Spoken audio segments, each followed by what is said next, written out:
ஒரு சில பேரை மறக்கவே முடியாது. ஏன் தெரியுமா? என்னைக்காவது யோசிச்சு பார்த்துருக்கீங்களா? ஏன் இவங்களெல்லாம் நம்மளால் மறக்கவே முடியல அப்படின்ட்டு. அவங்க நம்ம லைஃப்பில் இருந்தது கூட நம்மளுக்கு அவ்வளோவா அந்த நேரத்தில் தெரிஞ்சிருக்காது.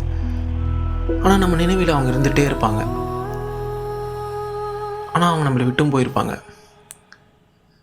வாழ்க்கையில் சில வருவாங்க, நமக்கே தெரியாமல் ஒரு பெரிய உதவியும் செஞ்சுருப்பாங்க. நம்ம விழும்போதெல்லாம் அவங்க நம்ம கைப்பிடிச்சி தூக்கியிருப்பாங்க. நம்ம சிரிக்க மறந்த போதெல்லாம் சிரிக்க வச்சுருப்பாங்க. நம்ம லைஃப்பில் நம்மளை சந்தேகப்படும் போது இல்லை உன்னால் முடியும் அப்படின்னு ஒரு நம்பிக்கை மட்டும் தருவாங்க.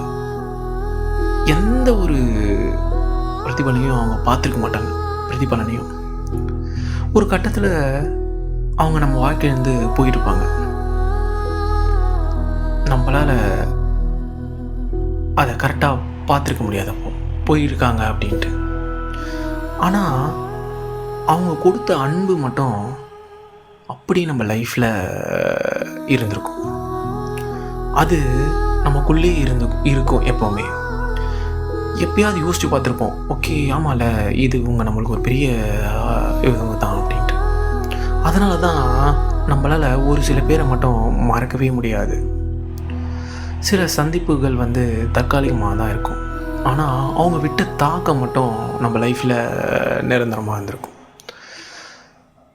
வாழ்க்கையில் இந்த மாதிரி ஒரு சில பேரை நம்ம லைஃப்பில் வந்திருப்பாங்க. அது நமக்கு ஒரு அதிர்ஷ்டம்தான். உங்கள் லைஃப்பில் யாராவது அந்த மாதிரி இருந்தால் கமெண்ட் பண்ணுங்கள். மறக்காமல் கலங்கரை விளக்கத்தை சப்ஸ்கிரைப் பண்ணுங்கள்.